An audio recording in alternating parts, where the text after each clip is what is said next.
Dear student, we talk about the inflammatory bowel diseases. Learning objectives. First of all, pathology and pathogenesis. Second, the clinical features and assessment of severity. And third, the complications. Inflammatory bowel disease. Ulcerative colitis and Crohn's disease are chronic inflammatory bowel disease, characterized by relapsing and remitting course, usually extending over years. They have many similarities. In ulcerative colitis, it involved the colon, while in Crohn's disease, it involved any part of the gut from the mouth to the anus. The incidence varies between populations. Crohn's appears to be very rare in the developing world. However, its incidence is increasing. The incidence of ulcerative colitis is about 10 to 20 per 100,000, and the prevalence is about 100 to 200 per 100,000 population. Inflammatory bowel disease, most commonly seen in young adult, with a second peak at the 7th decade. The pathogenesis. Inflammatory bowel disease is multifactorial. That's mean the environmental trigger plus genetics interact to produce the disease. There is evidence of activation of macrophages, lymphocytes, and polymorphonuclear cells with releasing of the inflammatory mediators. In ulcerative colitis, acute and chronic inflammatory cells invariably involve the rectum, producing what's called the proctitis. It may spread proximally to involve the sigmoid colon, producing what's called the proctosigmoiditis, and in a minority, the whole colon is involved, producing what is called the pancolitis. The inflammation is confluent and it is more severe distally. In long-standing pancolitis, leading to shortening and the development of pseudopolyps, which represent normal or hypertrophied mucosa in an area of atrophy. The inflammatory process is limited to the mucosa. That means it is not extend beyond the lamina propria and also involve the crypts producing the cryptitis. Crypt abscesses are typical. Dysplasia may herald the development of colon cancer.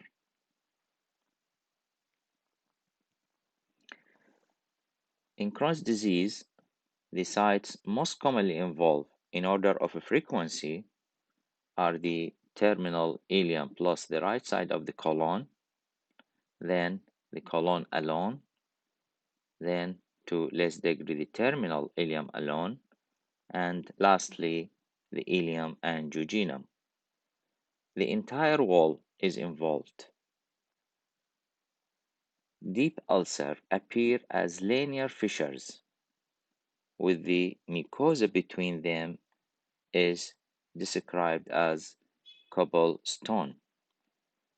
These deep ulcers may penetrate through the wall to form abscess or fistulae. These changes are patchy. That means it is not confluent. Skip lesion is a small lesion separated from a major area of involvement. Histologically, there is evidence of chronic inflammation through all layers of the bowel wall, with lymphoid aggregates or microgranulomas are also seen, which may ulcerate to the mucosa. So it's producing what is called the tiny aphthous-like ulcers.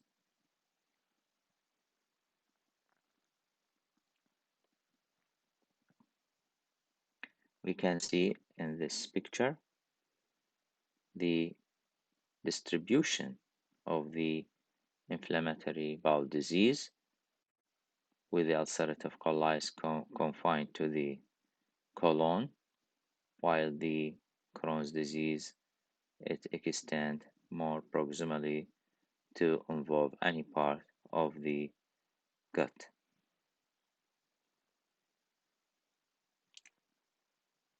Clinically, in ulcerative colitis, usually the patient have a bloody diarrhea, which is the major symptom. The first attack is usually the most severe attack. It's characterized by relapsing and remission. However, chronic and remitting symptoms may be seen.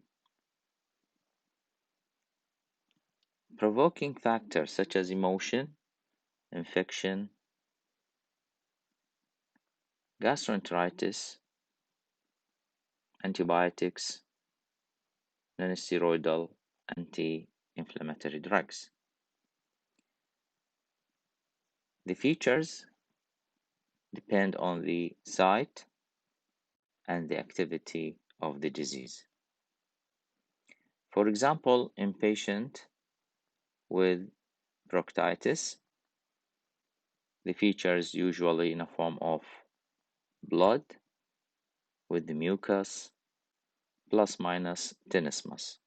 Some of them pass fluidy stool or even have constipation, but usually no constitutional symptoms in those patients with proctitis. While those who have proctosigmoiditis usually presented with bloody diarrhea, plus a mucus and constitutional symptoms. In those with extensive colitis, the usual presentation is bloody diarrhea plus mucus in the stool. And in severe condition, the patient may be toxic with tachycardia and signs of peritoneal inflammation or peritonitis. We can see this picture, the difference between a healthy colon and another one with evidence of ulcerative colitis. We can see this multiple superficial ulceration. In Crohn's disease, the common presentation is pain with evidence of diarrhea and weight loss. Ileal Crohn's disease causing abdominal pain due to subacute intestinal obstruction with evidence of weight loss, and this weight loss is due to avoidance of the food because of the pain, and in addition due to malabsorption. Abscess formation or acute intestinal obstruction may be seen. Other presentation may similar to ulcerative colitis. Sometimes the patient presented with isolated perianal disease, just presented with fissure or fistulae. It's characterized by an important point, which is the rectal sparing.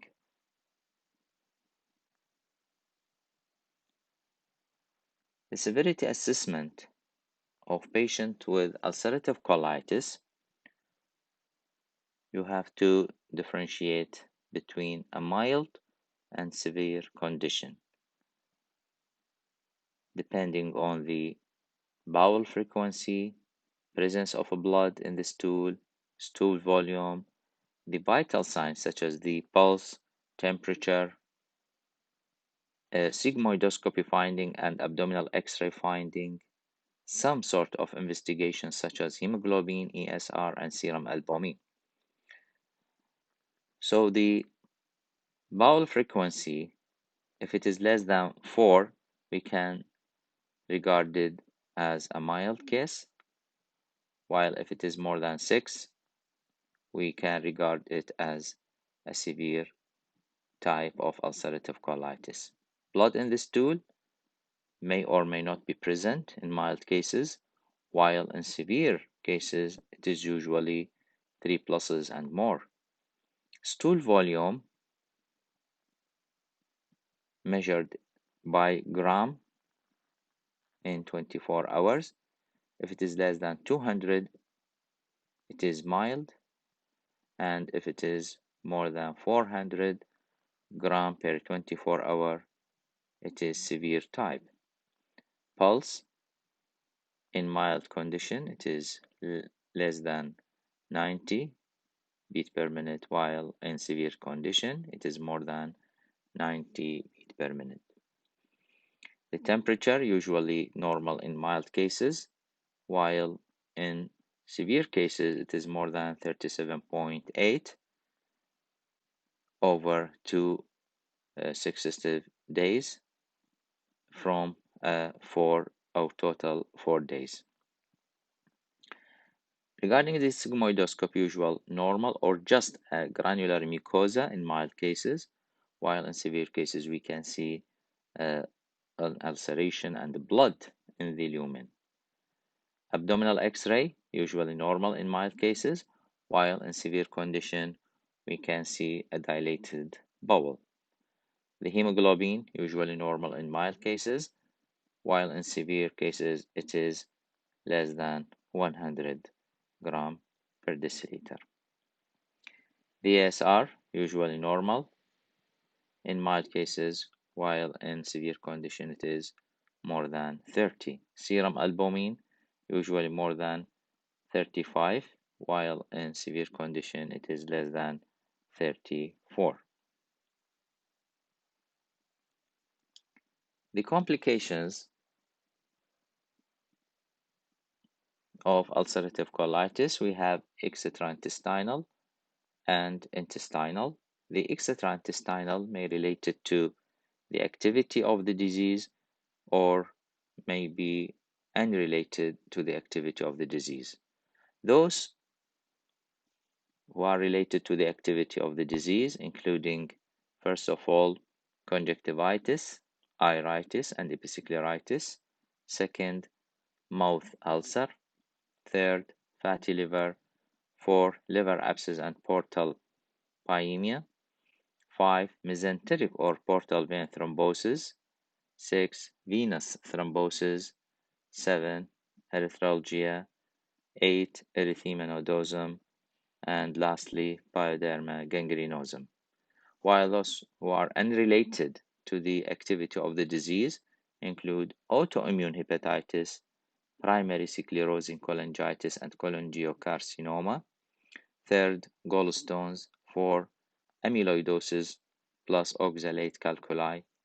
5, sacroiliitis and ankylosing spondylitis. And 6, metabolic bone disease. While the intestinal complications, including the life-threatening inflammation, that's mean the toxic megacolon, perforation, acute hemorrhage, fistula and perianal disease, and lastly, cancer if it is chronic more than 8 years. The investigation, most of those patients show evidence of anemia due to multiple factors. For example, the poor diet in addition to the blood loss. Serum albumin is an indicator of the severity of the disease. It may be normal or may be low. ESR can be indicate the exacerbation or abscess formation. C-reactive protein increase in patients with Crohn's disease. Bacteriologically, is important to exclude superimposed infection. Endoscopy is the gold standard to diagnose the condition and to exclude other causes in addition to detect any complication of the disease. Barium studies may be done, but it is less sensitive and specific than the endoscopy. In addition, in endoscopy, we have and we can take multiple biopsies. The other, for example, the X-ray, may be done to exclude other possibilities and in order to detect the severity, for example, the presence of um, dilated bowels or toxic megacolon or complication, for example, perforation and peritonitis. The aim of management, first of all, we have to treat the acute attack. The second aim is to prevent relapse. The another important aim of management is to detect carcinoma at an early stage.